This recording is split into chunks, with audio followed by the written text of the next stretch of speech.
नमस्कार विद्यार्थी मित्रांनो, लक्ष्य सरकारी नोकरी या एज्युकेशनल चॅनलवर आपले पुन्हा एकदा स्वागत. मित्रांनो, आज आपण नुकतंच जो काही पुणे शहर पोलीस शिपाई भरती 2024-25चा पेपर झाला बघा, तर त्या पेपरमध्ये जेवढे काही जीकेचे आणि चालू घडामोडीचे प्रश्न हे विचारण्यात आले होते, तर ते सर्व प्रश्न आपण या ठिकाणी कव्हर करणार आहोत. हा जो काही पेपर झाला बघा, तर तो गेल्या रविवारी म्हणजेच 22/3/2026ला किंवा 22/3/2026ला झालेला जो काही पुणे शहर पोलीस शिपाई भरतीचा पेपर होता बघा, तर तो आपण या ठिकाणी कव्हर करणार आहोत. सेट कोणता असणार आहे, तर बी सेट असणार आहे. व्हिडिओ शेवटपर्यंत नक्की पाहायचा आहे. आपल्याला आयडिया येईल कोणत्या प्रकारचे प्रश्न विचारण्यात आले होते आणि कोणत्या प्रकारचे प्रश्न विचारले जाऊ शकतात. जर आपण पाहिलं तर सर्व जे काही चालू घडामोडीचे प्रश्न होते बघा, तर ते सर्व प्रश्न या अगोदर आपण कव्हर केलेलेच आणि तेच प्रश्न या परीक्षेमध्ये विचारण्यात आलेले आहेत. प्रश्न पहिला आहे, खालीलपैकी कोणता पर्याय हा बरोबर नाही? तर खालीलपैकी पर्याय जर आपण पाहिला तर पर्याय सी हा बरोबर नाही. एन्टेरोक्रिनिन यकृत हे बरोबर नाही. बाकी गॅस्ट्रिन जठर, ड्युक्रिटिन अध्यांत्र, सोमेस्टोस्टॅनिन स्वादुपिंड, तर तिन्ही बरोबर असून पर्याय सी हा यकृतचा जो काही पर्याय आहे तर तो बरोबर नाही.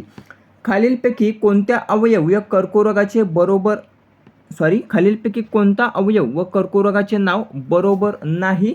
तर याचं उत्तर असणारे पर्याय ड, हाडांचा लायपोमा. हाडांचा लायपोमा हे जे काही आहे तर ते नाव बरोबर नाही. बाकी त्वचेचा मेलानोमा, कास्टिकोंड्रोमा, यकृत हिपाटोमा हे बरोबर असणार आहे. प्रश्न क्रमांक 3, भारताची पहिली बुलेट ट्रेन कोणकोणत्या शहराला जोडणार आहे? हे देखील आपण कव्हर केलेले आहे. तर पर्याय ब उत्तर असणार आहे मुंबई अहमदाबाद. मुंबई ते अहमदाबाद या 2 शहराला जोडणार आहे भारताची पहिली बुलेट ट्रेन, जी 2027 दरम्यान सुरू होणार आहे. पुढील प्रश्न आहे 4, खालीलपैकी कोणता पर्याय बरोबर नाही? तर खालीलपैकी पर्याय जर आपण पाहिला तर पर्याय ड, बेसॉल्ट संगमरवर हा जो काही पर्याय आहे तर तो बरोबर नाही. ग्रॅनाइट नीस, पंकाश्म स्लेट, कोळसा हिरा, तर हे तिन्ही पर्याय बरोबर आहेत. बेसॉल्ट संगमरवर हे चुकीचं आहे. पुढील प्रश्न आहे, महाराष्ट्र पोलीसचे सर्वोच्च पद कोणते आहे? तर पर्याय सी DGP, पोलीस महासंचालक. हे बघा महाराष्ट्र पोलीसचे सर्वोच्च पद आहे. कधी कधी मराठीत विचारलं जातं आणि कधी कधी इंग्लिशमध्ये. तर लक्षात ठेवायचं आहे DGP हे महाराष्ट्र पोलीस दलातील सर्वोच्च पद आहे. सध्या DGP कोण आहेत? तर सदानंद दाते हे महाराष्ट्राचे सध्याचे पोलीस महासंचालक आहेत. आता सर्वात कनिष्ठ पद कोणते? उत्तर कमेंट करून सांगायचं आहे. 6वा प्रश्न, ANTF चे फुल फॉर्म काय आहे? तर ANT चे फुल फॉर्म जर आपण पाहिलं तर पर्याय ब, अँटी नार्कोटिक टास्क फोर्स. काय आहे? अँटी नार्कोटिक टास्क फोर्स असं बघा ANTFचं फुल फॉर्म आहे. हा देखील प्रश्न परीक्षेमध्ये विचारण्यात आलेला आहे. 7वा प्रश्न आहे, भारताचे पहिले इलेक्ट्रिक रॉकेटचे नाव काय आहे? तर भारताच्या पहिल्या इलेक्ट्रिक रॉकेटचे नाव जर आपण पाहिले तर पर्याय ए, वायुपुत्र. वायुपुत्र हे बघा भारताच्या पहिल्या इलेक्ट्रिक रॉकेटचे नाव आहे. 8वा प्रश्न आहे, सांख्यिकी शास्त्रचे जनक कोण आहेत? तर सांख्यिकी शास्त्राचे जनक जर आपण पाहिले तर पर्याय A, sir Ronald Elgar Fisher. Sir Ronald Elmer Fisher हे बघा सांख्यिकी शास्त्राचे जनक आहेत. त्यानंतर पुढचा 9वा प्रश्न आहे, नवाबांचे शहर म्हणून कोणते शहर ओळखले जाते? तर नवाबांचे शहर म्हणून बघा पर्याय ड, लखनौ. लखनौ हे शहर नवाबांचे शहर म्हणून ओळखले जाते. 7 बेटांचे शहर मुंबई. लक्षात ठेवायचं आहे, मुंबईसाठी प्रश्न महत्त्वाचा आहे. 7 बेटांचे शहर. 10वा प्रश्न आहे, खालीलपैकी कोणता पर्याय बरोबर आहे? एका बाजूला महासागर दिलेले आहेत आणि दुसऱ्या बाजूला क्षेत्रफळ दिलेलं आहे. तर कोणता पर्याय आपल्याला बरोबर आहे तो ओळखायचा आहे. 10व्या प्रश्नाचं उत्तर आहे पर्याय डी. पर्याय डी हे 10व्या प्रश्नाचं उत्तर असणार आहे. काय आहे? II, IV आणि व्ही म्हणजे सर्व जे काही पर्याय आहेत बघा, तर ते सर्व पर्याय बरोबर आहेत. पॅसिफिक, हिंद, आर्क्टिक, त्यानंतर अटलांटिक आणि दक्षिण हे जे काही सर्व पर्याय आहेत बघा 5चे 5, तर 5चे 5 पर्याय हे बरोबर असणार आहेत. 11वा प्रश्न आहे, भारतीय क्रिकेट संघाने ICC T20 वर्ल्ड कप प्रतियोगिता किती वेळा जिंकलेला आहे? हा देखील प्रश्न आपण कव्हर केलेलाच आहे. तर पर्याय क, 3 वेळा. कोणकोणत्या वर्षी? 2007 साली, त्यानंतर 2024 साली आणि 2026 साली. या 3 वर्षी भारताने ICC T20 विश्वकप हा जिंकलेला आहे. हे लक्षात ठेवायचं आहे. हे झालं T20. ODI क्रिकेट विश्वचषक किती वेळा जिंकलेला आहे याचं उत्तर आपल्याला कमेंट करून सांगायचं आहे. 12वा प्रश्न आहे, भारतातील पहिले नोबेल पुरस्कार विजेत्याचे नाव काय आहे? सर्वांना माहिती असेल. पर्याय ब, रवींद्रनाथ टागोर यांना बघा नोबेल पुरस्कार प्राप्त झाला होता आणि ते भारताचे पहिले नोबेल पुरस्कार विजेते आहेत. आता कोणत्या वर्षी प्राप्त झालेला आहे उत्तर माहिती असेल तर कमेंट करून सांगण्यात काही हरकत नाही. पुढील प्रश्न आहे 13वा, इस्रोचे सध्याचे फुल फॉर्म काय आहे? तर इस्रोचे जर फुल फॉर्म आपण पाहिले तर पर्याय बी योग्य उत्तर असणार आहे. Indian space research organisation. Indian space research organisation असं बघा इस्रोचं फुल फॉर्म आहे. व्ही नारायणन हे सध्या इस्रोचे अध्यक्ष आहेत, हे देखील लक्षात ठेवायचे परीक्षेच्या अनुषंगाने. 14वा प्रश्न आहे, सध्या खालील देशांमध्ये युद्ध सुरू आहे. आता कोणकोणत्या देशामध्ये सध्या युद्ध सुरू आहे याचा पर्याय आपल्याला निवडायचा आहे. प्रश्न क्रमांक 14 याचं उत्तर असणार आहे पर्याय सी बरोबर.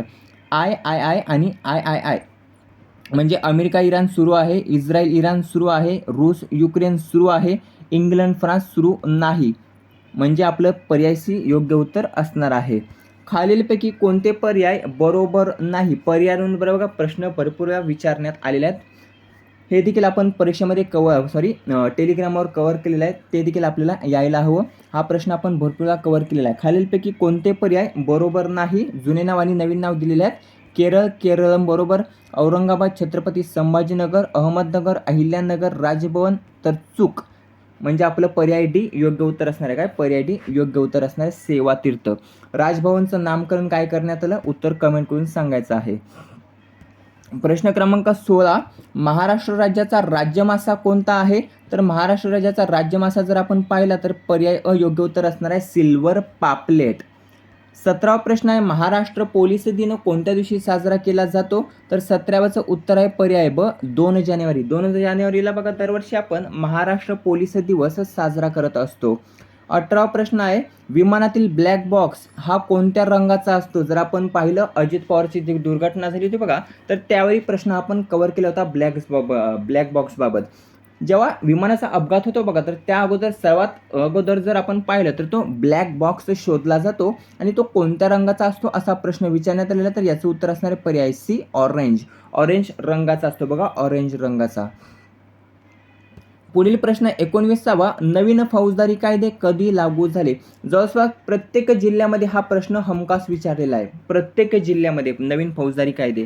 ह्याचं उत्तर आपल्याला बहुतेक जणांना पाठच झालेलं आहे. तर पर्याय ब योग्य उत्तर असणार आहे 1 जुलै 2024. 1 जुलै 2024ला बघा देशामध्ये नवीन 3 फौजदारी कायदे लागू झालेले आहेत. ते कायदे देखील आपण कव्हर केलेले आहेत. नीती आयोगाचे पदसिद्ध अध्यक्ष कोण असतात? तर याचं उत्तर आपल्याला माहिती असेल पंतप्रधान हे नीती आयोगाचे पदसिद्ध अध्यक्ष असतात. नरेंद्र मोदी अध्यक्ष आहेत आणि सुमन बेरी हे उपाध्यक्ष आहेत, हे देखील लक्षात ठेवायचे आहे.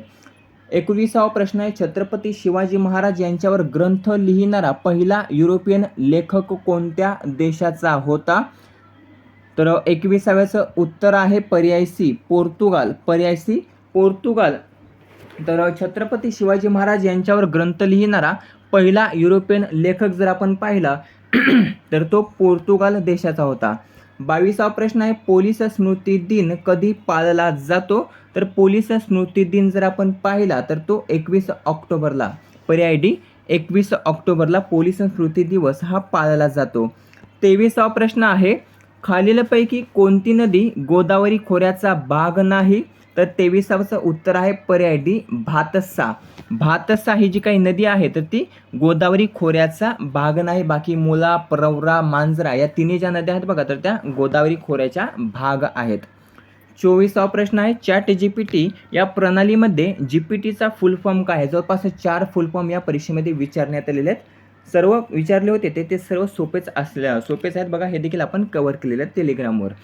चॅट जीपीटी ज्यामध्ये जीपीटी प्रणालीचा जर फुल फॉर्म आपण पाहिला तर याचं उत्तर असणार आहे पर्याय सी जनरेटिव्ह प्रेटेन ट्रान्सफॉर्मर. योग्य उत्तर असणार आहे पर्याय सी.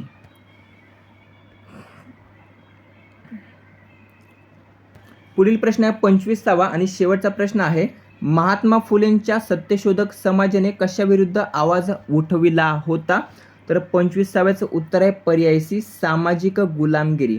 सामाजिक गुलामगिरी या विरुद्ध बघा सत्यशोधक समाजाने आवाज उठवलेला होता. मित्रांनो, अशा प्रकारे पुणे शहरचा जो काही शिपाई भरतीचा पेपर झाला तर त्यामध्ये जेवढे काही जीकेचे आणि चालू घडामोडीचे प्रश्न विचारण्यात आले होते तर ते सर्व प्रश्न आपण या ठिकाणी कव्हर केलेले आहेत. व्हिडिओ कसा वाटला कमेंट करून नक्की सांगायचा आहे. व्हिडिओ आवडला असेल तर मित्रांसोबत शेअर करायचा आहे, जेणेकरून बघा पेपरमध्ये कसे प्रश्न विचारण्यात येत आहेत आणि कसे विचारले जाऊ शकतात याची आपल्याला आयडिया येऊन जाईल. भेटूया पुढील भागामध्ये. धन्यवाद.